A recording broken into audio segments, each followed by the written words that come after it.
when you brought up the Jaguars earlier, when you was flipping through the channels, that's a game that we finally saw Trevor Lawrence do what Trevor Lawrence was paid over $200 million to do.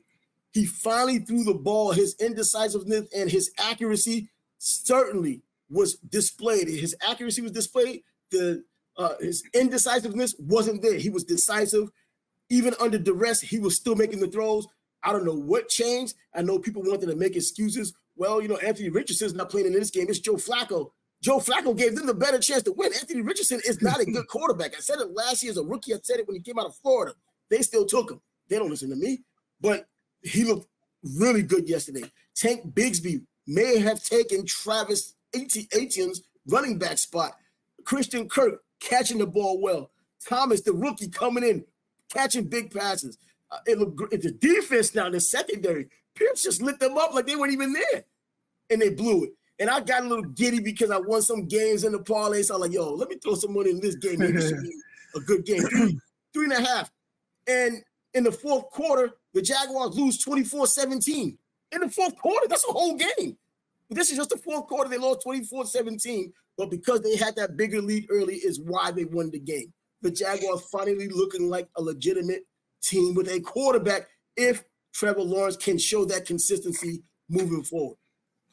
So you got to give the Jaguars credit. Mm-hmm. They got their first victory. The Colts came back, tied it late, and it looks like it's going to go to overtime, and Jags going to find another way to lose the game, right? Yep. But they drove down and they got close enough for the field goal, and he drilled it, and they won it in regulation. I thought that game was going to overtime. Man, I needed that 3.5. That's what I needed. They didn't get it. That's what I was worried about. Like, are you kidding? He was up 14. There's no way they're coming back. And they came back. But Joe Flacco, I was more worried about him than anything that Richardson would have done. Flacco seems like when he comes in and when he comes in and they're not ready for him, like he'll light it up. But when teams have tape on him and they know he's the quarterback, that's when he's not doing too many fourth quarter comebacks, in my opinion. But after what he did with Cleveland last season, he's on the radar. First of all, he's been in the league forever anyways. And even though he's had that little area where he didn't look good, like when he played with the Jets, but it looks like anyone who plays behind the Jets as a quarterback isn't going to look good any damn way. Ask Aaron Rodgers with his 3 interceptions yesterday and now sprained ankle. Come on now. But it's not the same leg, is it? Man, I don't even know. I just know it's they say it's a low ankle sprain. Okay, I know what a high ankle sprain is because I had one before, and those things could be a pain in the ass. I didn't have NFL doctors checking me out like they check these guys out. That thing hurt for 3 years. I'm serious. It was hurting. You still felt that it was there. It was sore. But Joe Flacco, he's been in the league for a while. People know how he plays. But then he came and had a renaissance with Cleveland last year. Looked good. And now this game against the Jaguars, when you watched it from the beginning to the end, he looked very good in that game. He started off that game on fire. He didn't really drop off too much, and then he picked it back up towards the end. I'm thinking more because the Jaguars secondary just was absolutely abused. The safety act like he doesn't even know why he's there. Oh my, it was just bad in that regard, but the Jaguars still held on, were able to get their first win. Now there are no longer teams in the NFL with no wins. They're one of these teams that got a win at least. And I'm now thinking that they're going to do, well, they're playing your boys overseas now next week, right? Chicago? Yeah. So we're going to get Kansas came back from overseas, man. What good is that? Minnesota's still good and undefeated. After that, London win. Now the Jags and Chicago are going out there to play in the morning time as well next Sunday.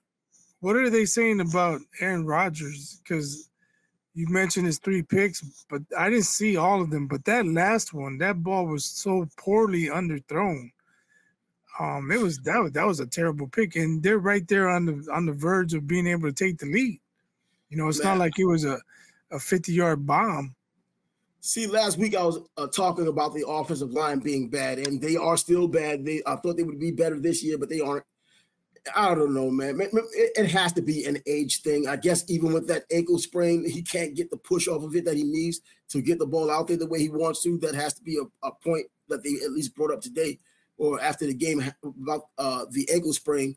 I just don't know, man. And you know, and I tempered everything anyways going into this season or going into the first game. I tempered my thoughts and my expectations with Aaron Rodgers because of all the emotion wasted from last year, his first year after 4 plays.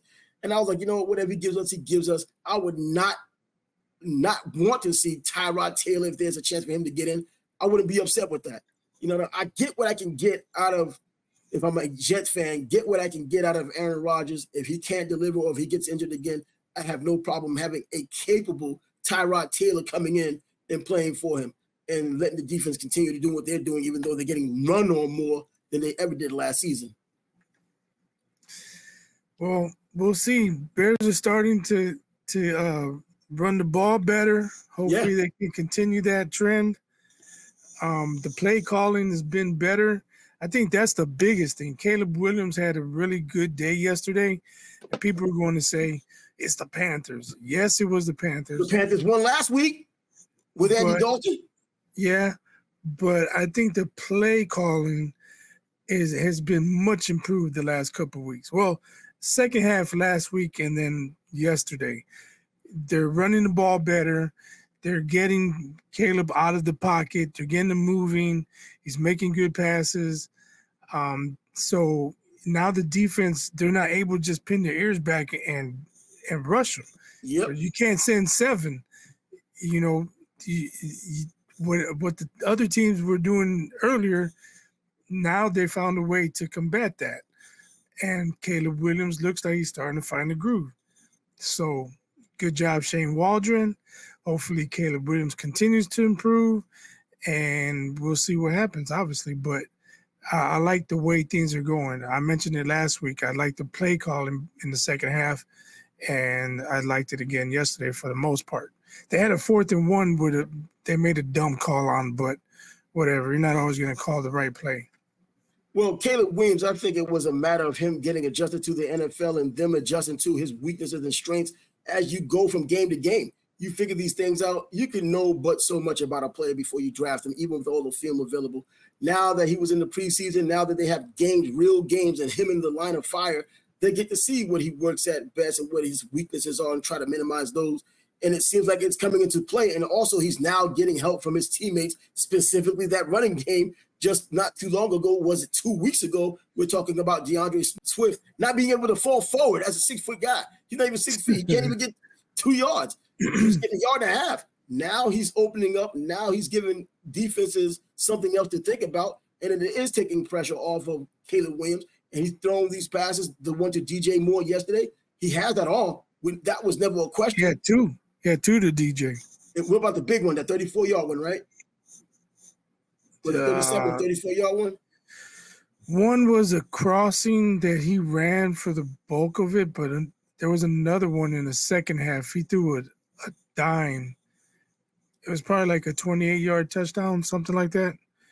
The cornerback, DJ didn't have much separation, but he led DJ enough to where only DJ could make a play on it, and DJ caught it. So, like I said, he threw an absolute dime on that one. And being efficient, going 20 for 29 and going over 300 yards, 2 touchdowns. But, this is still a rookie. And even if he had 3 touchdowns, you still get the same result, which was a win. He got 2 touchdowns and still got a win. It's a team sport. He's becoming better and better as a quarterback. They're running better defensively. I mean, they held Andy Dalton below 140 yards for the day. And they sacked him. They got after him. It was crazy. At one point, Andy Dalton was 6 for 7 for 8 yards. They obviously you said that loud. Like, how was that? They obviously weren't throwing the ball downfield, but yeah, they were throwing it behind the line of scrimmage.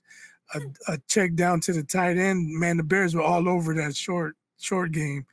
Like I said, he had 6 completions for 8 yards. There were no broken tackles. Nobody was getting away. They were all over that short game. But then once the Bears got a big enough lead, Andy Dalton was able to find some receivers open downfield, and he was making, passes over 10 yards, and he got his numbers up. Now, I don't know if you say respectable, but I mean, better than less than 1 yard per pass. Hell yeah, right? Come on, man. That's I'm looking at the stats as they're coming through on the crawl, and I'm seeing these numbers like, what? And then you sending them because I know you're watching the game. I'm like, how is he doing that? How is it like that? I mean, I don't know if he had to be ashamed of himself, but that team was pretty much. Yeah, I think at that point, his longest pass was probably like 4 yards, but then they had a couple they threw behind the line, and the receiver got caught behind your tackle behind the line. So that's how you come out with 6 completions for 8 yards. They should have tried some halfback options if they're going to continue to do that. Come on, throwing it out there to the open. Just let him throw it out there. Do some trickery, man.